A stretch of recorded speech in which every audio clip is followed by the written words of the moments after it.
Brisbane's Australia, the Glass Towers, the Queen Street Mall, the South Bank you took the kids to last summer, is built directly on top of a penal colony where the commandant was so brutal, his own convicts sang songs celebrating his death. He was speared by Aboriginal warriors in October 1830, and prisoners back in chains across the river reportedly broke into applause when the news arrived. And that's not even the worst story on this list. Today, I'm walking you through 12 real Australian convict towns that this country has quietly, deliberately erased from the postcards. Places where men were chained underwater, where boys as young as 9 were sentenced to years of hard labour, where Aboriginal people were promised sanctuary and given a death camp instead. Some of these sites are under your suburb right now. Some are national parks where tourists eat sandwiches on top of mass graves. Stick with me to number 12, because once you know what happened there, you'll never look at this country the same way again. Hit subscribe before we start.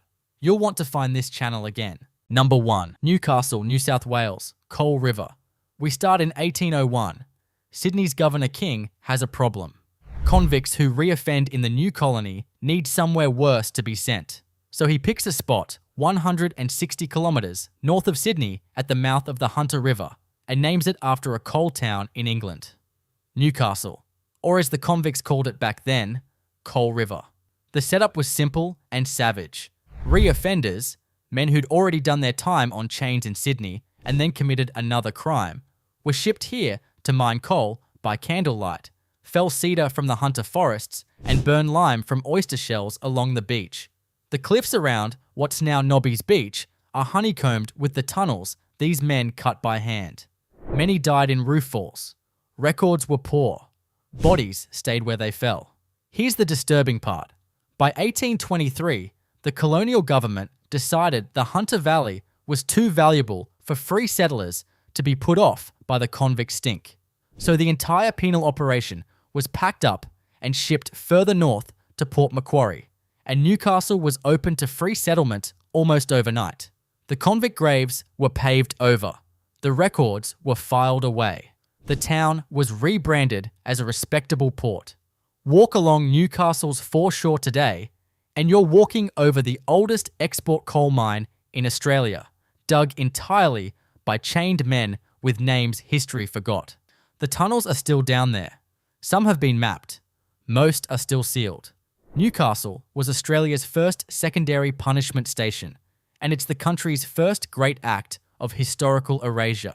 Number 2, Port Macquarie, New South Wales. When Newcastle got shut down as a penal colony, the convicts were shipped north to a brand new hellhole, carved out of dense subtropical bush, Port Macquarie. It opened in 1821, and over the next decade, it received more than 2,000 prisoners, men specifically selected because they'd committed a second crime in the colony. The setup was deliberate. The bush around Port Macquarie was so thick, so trackless, and the coast so shark-infested that escape was practically suicide. Men were sent here to cut red cedar, the so-called red gold of the colony, and to clear land for farming. The Hastings River became a highway for convict timber barges. Bullocks dragged logs out of the rainforest while overseers watched from horseback with whips. Here's what gets me. The most famous building in Port Macquarie today, St. Thomas's Anglican Church, was built by convict labour between 1824 and 1828. Every brick, every beam. Today it hosts weddings. Tourists pose for photos out the front. The plaques mention the convicts, but lightly, politely. The settlement closed as a penal station around 1830 when the worst reoffenders were shipped on again, this time to Moreton Bay. Port Macquarie reinvented itself as a respectable coastal town, then a holiday town, then the koala and pelican destination we know today. Take a walk down the breakwall with the painted rocks and the families licking ice creams, and you're standing right on top of where chained men once hauled timber.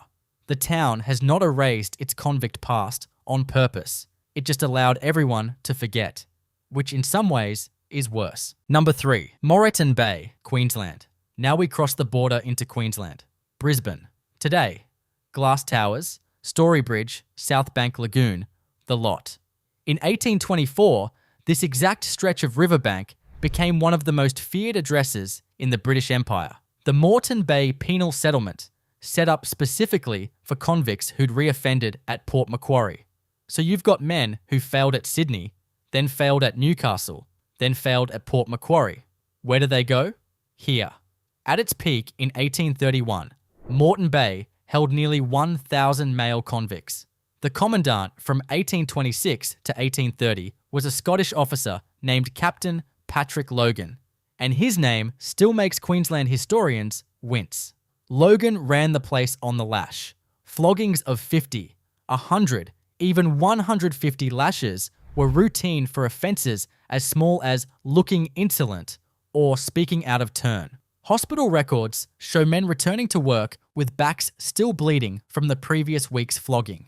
In October 1830, Logan was exploring upcountry when he was killed, speared by Aboriginal warriors defending their land. When word reached the settlement, the convicts allegedly cheered. An Irish convict bush poet named Francis McNamara, Frank the Poet, later wrote a ballad called Moreton Bay that became one of the most famous convict songs in Australian folk music. The chorus celebrates Logan's death openly. By 1839, the convict population had crashed to just 107. The settlement was closed in 1842 and opened up to free settlers. They renamed it Brisbane after the governor of the day. The convict barracks were demolished. The records went into archives. And today, you can sit at a cafe on William Street and order a flat white directly above where the lash post once stood. Number 4. EMU Plains, New South Wales. Not every convict town was about punishment. Some were about production. In 1819, Governor Lachlan Macquarie established the EMU Plains Government Agricultural Establishment on the flat country at the western foot of the Blue Mountains, about 55 kilometres west of Sydney. The job was simple: grow food for the rest of the colony using convict labour on land cleared by chained men. At its peak, EMU Plains held around 1,000 convicts under the watch of about 200 soldiers. The men grew wheat, maize, tobacco, and vegetables. They built barns, dug irrigation channels, and ran the great bullock teams that supplied food up the mountain road to Bathurst. Without EMU Plains, the early inland expansion of New South Wales simply doesn't happen. It was the breadbasket of the colony, run on the backs of men in irons. Here's the conflict. EMU Plains had a reputation among convicts as a slightly easier posting. Better food, less flogging, which made it desirable. But easier is relative. Men still slept in cramped barracks. Punishment still happened. And the dehumanizing logic of the place, that convicts were essentially agricultural machinery, set a template that would scar the country for decades. The penal establishment was wound up in 1832, and the land was eventually carved into farms and, much later, suburbs. EMU Plains today is a quiet, leafy outer Sydney suburb. Train station, footy oval, Bunnings. A women's correctional centre still operates near the original site, a strange thread of continuity from 1819 to now. But the 1,000 men who broke that ground in chains, almost no public memorial, almost no mention in school textbooks. Australia's biggest convict farm, completely written out of polite history. Number 5, Wellington Valley, New South Wales. In 1823, the colonial government pushed the convict system further inland than it had ever gone before. They marched a small detachment of soldiers and prisoners nearly 400 kilometres west of Sydney, through the Blue Mountains, past Bathurst, into Wiradjuri country. The destination was a beautiful river valley near what's now Dubbo. They called it the Wellington Valley Convict Establishment. This was the westernmost convict outpost on the Australian mainland at the time. The setup was almost experimental to see whether convict agriculture could push the frontier of the colony further inland. Men cleared land, raised sheep and cattle, and started growing crops on country that the Wiradjuri had managed sustainably for tens of thousands of years. The convict station was wound down by 1831, but the story takes a darker turn. The same site was then handed over to a group of German Lutheran missionaries who who spoke barely any English, let alone Wiradjuri. The Wellington Valley mission was meant to civilize and Christianize young Aboriginal people.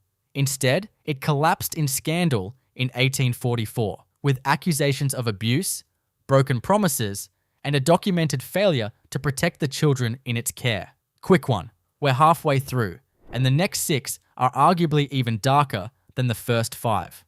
If you're getting value from this, hit that like button and subscribe. It tells YouTube to push this kind of proper Australian history to more people. Right, back to it. Number 6, Sullivan Bay, Victoria. October 1803. 2 ships, the HMS Calcutta and the Transport Ocean, drop anchor inside the heads of Port Phillip Bay. On board, under Lieutenant Governor David Collins, are roughly 308 people, convicts, Marines, a few free settlers, and their families. Their orders: establish the first British settlement in what would become Victoria. The spot they pick is a beach now called Sullivan Bay, just east of modern Sorrento.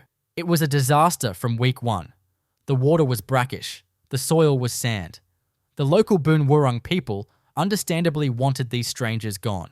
By autumn 1804, just 7 months in, Collins gave up entirely, packed everyone back onto the ships, and sailed south to help found Hobart instead. But here's the human story that makes Sullivan Bay unforgettable. On Christmas Day, 1803, an enormous convict named William Buckley, a former soldier standing nearly 2 meters tall, slipped away from the camp with a couple of mates and walked into the bush. The others died. Buckley didn't. He was taken in by the Wathaurong people, learned their language, married, and lived as one of them for 32 years. He didn't see another white face until 1835, when John Batman's party found him near modern Geelong, bearded, sunburned, half-naked, and barely able to remember English. Today, Sullivan Bay is a quiet beach. There are a few plaques, a small heritage reserve.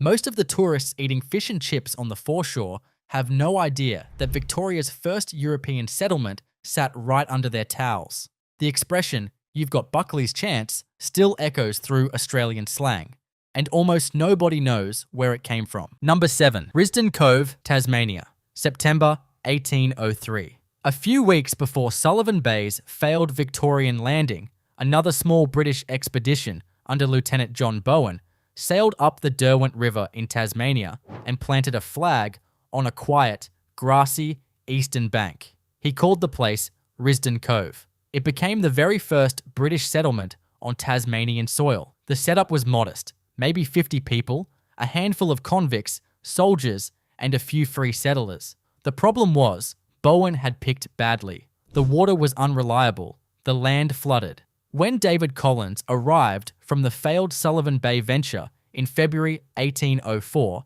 he took one look at Risden and moved the whole operation across the river to a better cove. That cove became Hobart. But before Risden was abandoned, something horrific happened. On the 3rd of May, 1804, a large group of Mohenina Aboriginal people, part of a kangaroo hunt that swept down toward the river, came into the area where the settlement stood. The soldiers, panicking, opened fire. Casualty figures are disputed to this day. Official reports recorded 3 dead.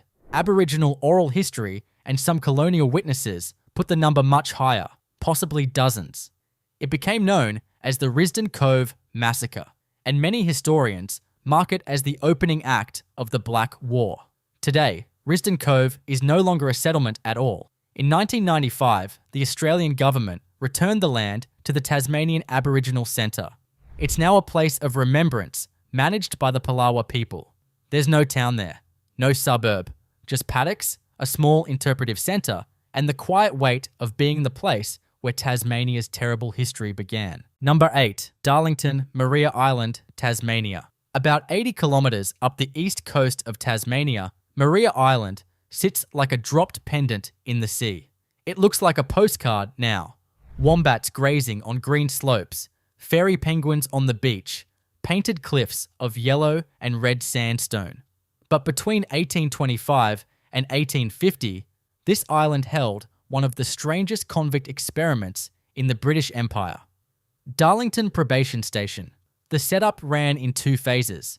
The first, from 1825 to 1832, was a standard secondary punishment station. Convicts shipped here to be isolated, worked hard, and broken.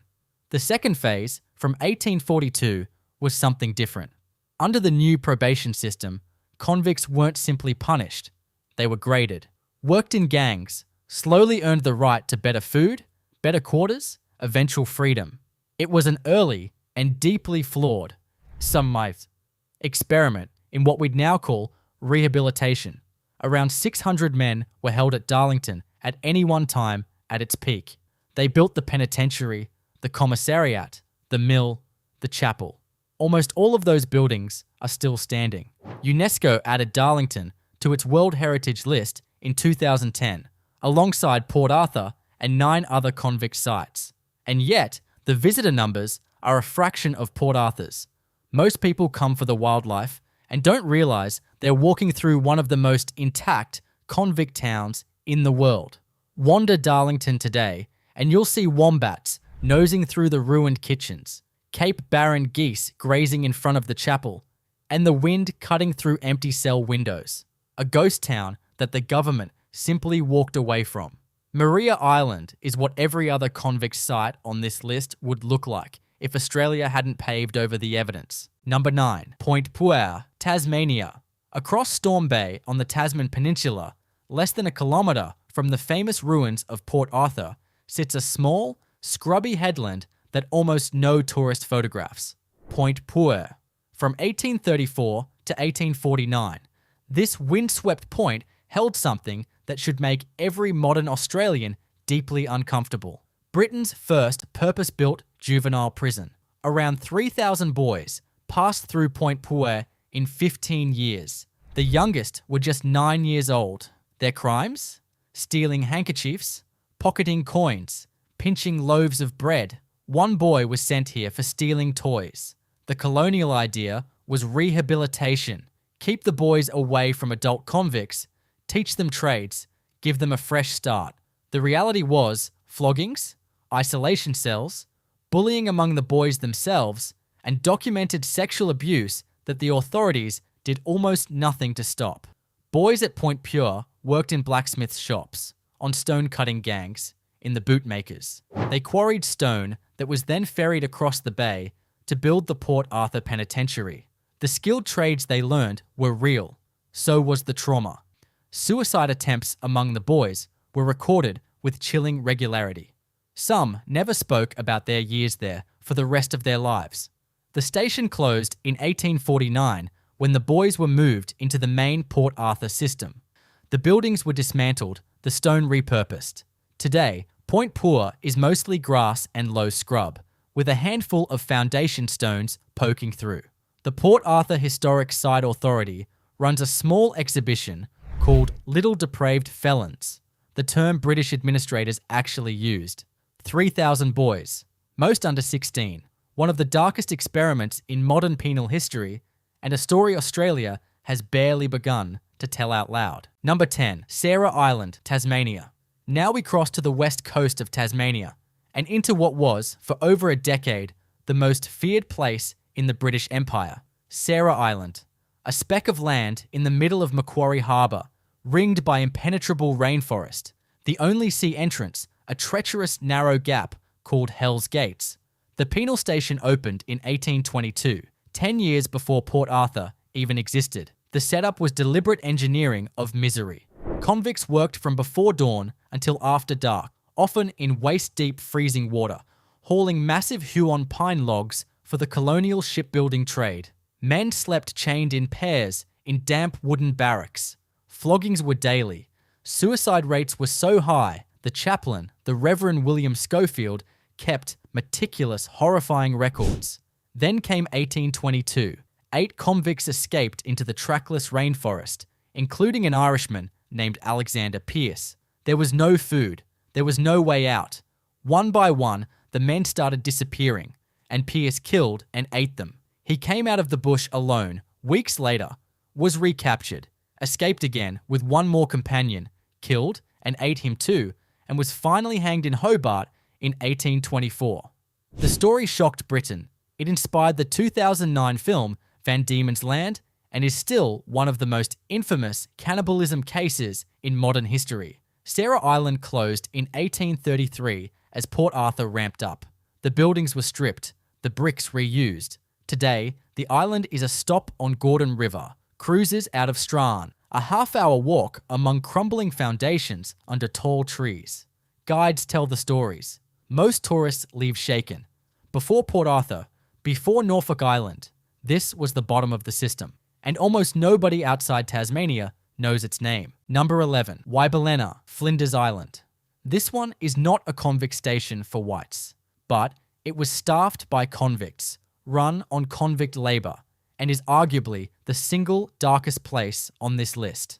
Wybalenna, on Flinders Island in Bass Strait, operated from 1833 to 1847.